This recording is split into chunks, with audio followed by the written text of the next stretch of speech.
One of the problems, though, is that we have patients going to doctors. They're getting treated for these inflammatory disease states, but the attention is not being directed toward the inflammation.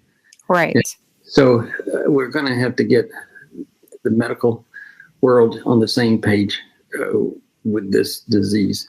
And so a good example of that would be diabetes.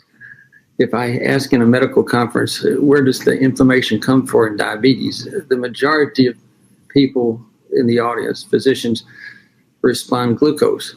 And glucose is not a toxin. Glucose actually is your body's friend in most cases.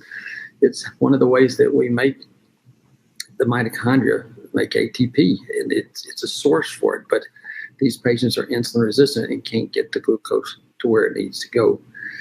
But in actuality, the major part of the inflammation that comes from diabetes is from the liver, and it's in response to carbohydrate intake. And so the carbohydrate intake, when it gets beyond a person's capacity, it creates a response from the liver. And that response is not a short-lived response. It's a 4-day response that the person will have inflammation spewing from their liver nonstop, 24/7 for 4 days. And simultaneously, there is a response from the liver called de novo lipogenesis, where when you eat more carbs than your body tolerates, it will make de novo lipogenesis, which means the small, dense LDL that causes plaque.